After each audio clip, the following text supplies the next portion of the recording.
Hello again, Dr. Jim Palermo coming to you from my Gardner Webb office on Friday, January 16th. It is Friday, and I won't release this video till Sunday night, but a week two overview and orientation in terms of the dissertation seminar for EDCI 701.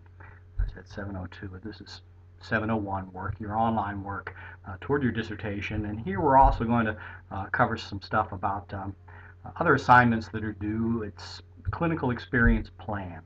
So what does this mean, clinical experience plan? Well, I'm encouraging you first to sign into the Blackboard shell for 701 as well as 702 weekly.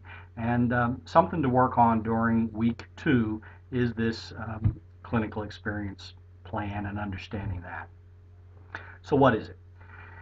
Your program is 6 semesters long, and then as long as it takes for you to complete your dissertation after that. During those 6 semesters, you're going to be working through the content of the coursework, but also working on evidences that are aligned with the teacher leader model standards to create a comprehensive needs assessment, to create an organizational analysis. These various different evidences, again aligned with the teacher leader model standards, will demonstrate your mastery of those standards in the work that you're doing. Now, primarily, these, because they are school focused and have a school context, you should be working on these things in a school. If you're a teacher leader in a school currently, this is perfect and should just piggyback on the work that you're already doing.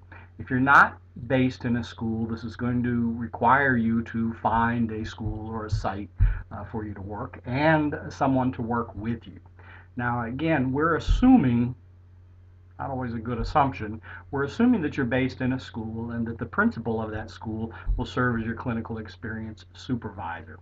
So clinical experience is simply an umbrella, a way to talk about your completion of the various different evidences that you will complete during the 6 semesters of your program.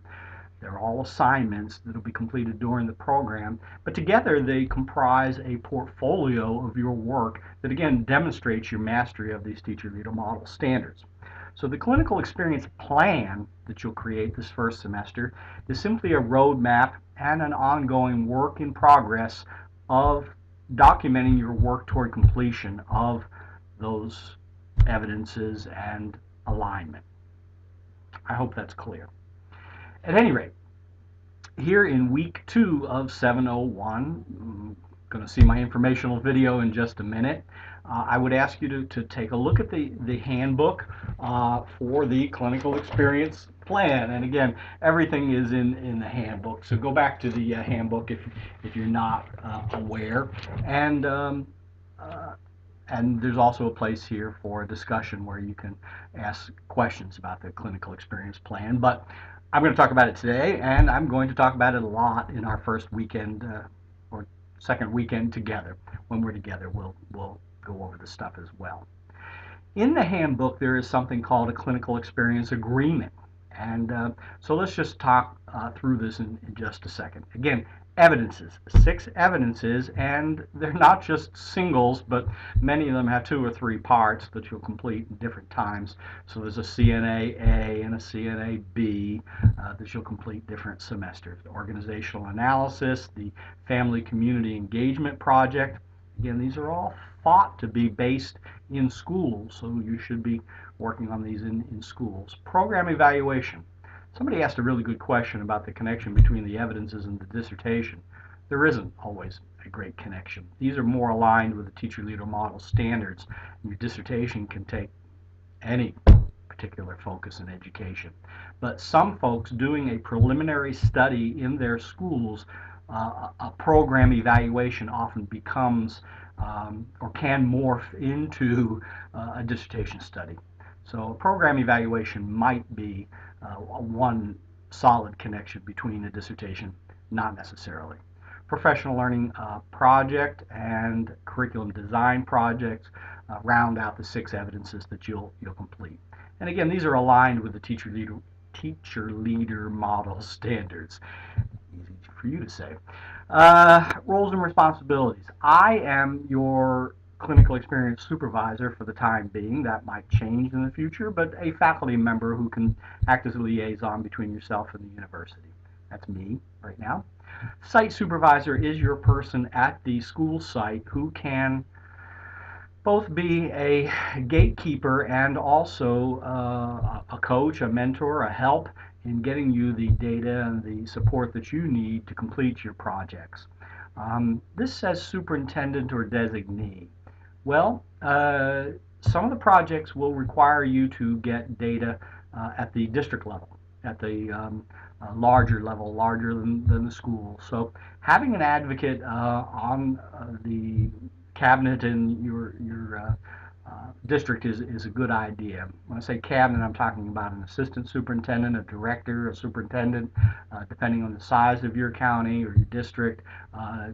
Someone who can assist you in getting what you need and will also sign off as the site supervisor. So there is a site supervisor agreement that we're looking at, and that person needs to understand what you're doing. So early on in the program, not this week necessarily, talk with your principal or someone at the central office about your program.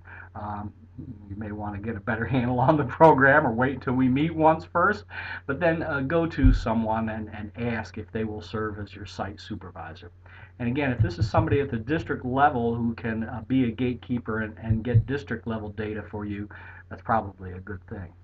And I think, maybe wrong, some of you may be looking to move to the central office for a leadership position in curriculum and instruction. Be strategic about this and think about who you want as a friend and an ally in the central office. Might help. A couple of you are at the same site, and in terms of completion of the clinical experiences, there can be some collaboration on these things. You are discouraged from collaborating on your dissertation, but on the evidences and these projects, if there are two of you in one school, you're not going to want to do two surveys. You're not going to want to collect the data from someone twice. You'll write your own narrative and reflections on these pieces, but sharing data at the same school is a logical, smart thing to do. We refer to the students in this program as candidates, so you're a candidate for a degree. And so that everyone understands exactly who we are, where we are, and what we're doing here. I'll be your clinical experience supervisor. You're going to get a site supervisor to sign off. You're the candidate. So at some point this semester, that is a process that we'll complete. And that's pretty much it for this week. Understanding the clinical experience, understanding that you're building these evidences over the course of 6 semesters, that you're tracking them and providing some feedback to me as your clinical experience supervisor over 6 semesters, and that you're getting permission at your school or in your district for someone to serve as the site supervisor. That's the big deal. Thanks. We'll talk some more about the clinical experience when we're together for our first weekend, but that's plenty for this week. Thank you.